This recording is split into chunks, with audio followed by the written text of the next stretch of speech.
Monsieur Alain Jules, vous êtes spécialiste français des questions internationales. Je vous remercie infiniment d'avoir eu la gentillesse de l'accorder cet entretien à la radio francophone iranienne. Monsieur Jules, ce qui se passe en fait en Syrie, très particulièrement à Kobani, ville à population kurde, ville syrienne bien sûr, on retient toutes les attentions. Il y a en fait ceux qui insistent sur la nécessité de se livrer un vrai combat, un réel combat contre les terroristes en territoire syrien. Dans le même temps, il y a un pays voisin, la Turquie, dont le président, M. Recep Tayyip Erdogan, n'est pas du tout satisfait en fait de ce qui est réalisé, ce qui est en train de se faire par cette coalition anti-Daesh. Comment analysez-vous ce comportement du gouvernement turc, s'il vous plaît, Monsieur Jules? Mais écoutez, c'est simple. Il faut comprendre une chose. Monsieur Erdogan est un soutien actif de Daesh. C'est aussi simple que ça.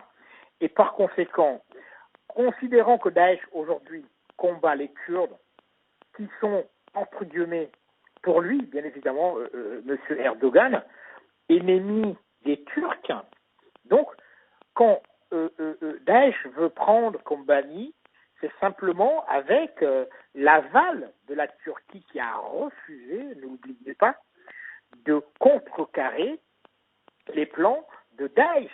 Et par conséquent, aujourd'hui sur le terrain, considérons que la coalition essaye quand même comme elle ne fait pas trop d'efforts pour essayer de contrer Daesh, il y a quand même des bombardements. La Turquie a peur, notamment la livraison d'armes aussi à ces Turcs-là. Alors, on comprend très bien, la Turquie refuse que les Kurdes turcs ne puissent pas entrer à Kobani pour combattre. En revanche, sous la pression internationale justement, celle de la coalition des États-Unis en particulier, il a été obligé d'accepter le fait que des Kurdes irakiens puissent aller défendre leurs frères. Donc, je crois que tous les atermoiements qu'on a vus pendant que, effectivement, l'État islamique, n'est-ce pas, Daesh, bombardait, pilonnait la ville de Kobani, à majorité kurde, comme vous l'avez précisé tout à l'heure, on comprend tout de suite, et je crois qu'il ne faut pas avoir fait Sciences Po pour savoir que la Turquie, qui a laissé entrer sur son territoire nombre de terroristes venus de partout pour rallier le nord de la Syrie et justement Daesh, c'est simple. Donc, au moins, il est logique avec lui-même. C'est pour cela qu'il critique la coalition. Donc, il critique la coalition parce qu'il se sent finalement en danger. Et je crois que le président Bachar al-Assad l'avait dit d'ailleurs, que ceux qui soutiennent le terrorisme, ceux qui permettent que ces gens-là puissent rentrer sur le territoire syrien pour tuer les Syriens, qu'ils se calment parce qu'il y aura aussi chez eux le même terrorisme. Alors, ça veut dire quoi? Ça veut dire simplement qu'aujourd'hui, les Kurdes sont armés et deviennent un problème pour Erdogan. Voilà ce qu'on peut dire et on le comprend aisément. Et les Américains l'ont bien sûr compris et essaient de taper sur ses doigts, mais lui, il a peur de son pouvoir, il a peur que la Turquie soit déstabilisée à son tour, alors qu'il a pactisé avec ces terroristes-là qui ont déstabilisé la Syrie. Et c'est pour cette même raison, apparemment, qu'il a hâte d'en finir avec le gouvernement syrien, plus précisément avec le président Bachar al-Assad, un objectif qui semble être inaccessible pour le président turc Recep Tayyip Erdogan, d'autant plus que, en fait, le président syrien Bachar al-Assad a, premièrement, l'appui de son peuple, de son armée, également à des vrais amis comme, en fait, de la Russie, l'Iran et la Chine. Exactement.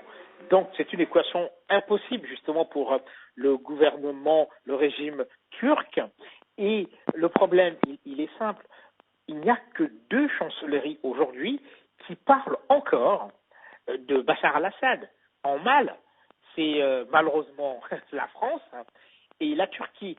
Avez-vous encore entendu une seule fois le pouvoir américain parler de Bachar al-Assad. Il dit simplement non, nous bombardons, mais on ne pactise pas avec Bachar al-Assad. C'est ça qu'ils disent, hein, alors que les autres sont toujours dans la même logique morbide et mortifère de vouloir aller à Damas, arrêter M. Assad et le liquider. Je crois que c'est une équation impossible et c'est une équation complètement bête quand on voit ce qui s'est passé en Libye et ce qui est devenu la Libye aujourd'hui, quand on voit ce qui s'est passé en Irak et ce qui est devenu aujourd'hui l'Irak. Je crois que ce sont des plans complètement aux antipodes des réalités actuelles, parce que c'est fini, le monde n'est plus unipolaire, et ils ne comprennent toujours pas que aujourd'hui ça se passe ailleurs. L'Occident ne peut plus se prévaloir d'être le gendarme du monde. Vous avez parlé tout à l'heure de l'axe Chine, Russie, Iran. Mais on sait que c'est l'axe aujourd'hui et puis les BRICS aussi, ce sont aujourd'hui des axes, hein, BRICS et puis les trois pays cités plus haut, qui font le poids à l'Occident, qui font le poids aux États-Unis. Et ce n'est pas possible, c'est inéluctable. La Chine est devenue aujourd'hui la première puissance économique du monde. Alors que peut-on faire sans économie? La Chine peut mettre les États-Unis à genoux si elle veut. Donc je crois que, et même la Russie d'ailleurs, et par conséquent, je crois qu'il y a un entêtement de la France et de la Turquie frappadingue complètement.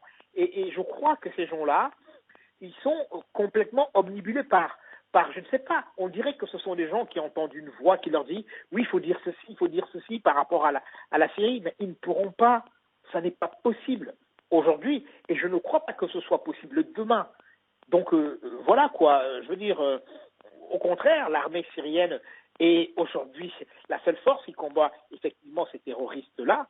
Où étaient ces gens-là qui sont à Kobani aujourd'hui quand ces mêmes gens étaient à Maloula, la ville chrétienne en Syrie? On ne les a pas entendus, on ne les a pas vus. C'est l'armée syrienne qui a combattu avec le Hezbollah pour pouvoir reprendre la ville. Où étaient ces gens-là qui pleurent aujourd'hui sur Kobani? Vous comprenez tout de suite que c'est une espèce de deux poids, deux mesures. Si ces gens tuent les Syriens, il n'y a pas de problème, ils le font depuis 3 ans, mais s'ils tuent les autres, il y a des problèmes, notamment les Occidentaux décapités. Donc, c'est ça la réalité du terrain. Ces gens sont hypocrites et n'agissent que pour leur bas instinct, et des intérêts vraiment inavoués. Mais il y a quelque chose qui est en train de se passer. Le monde a changé. Le jour où ils comprendront ça, peut-être qu'il sera trop tard. Voilà.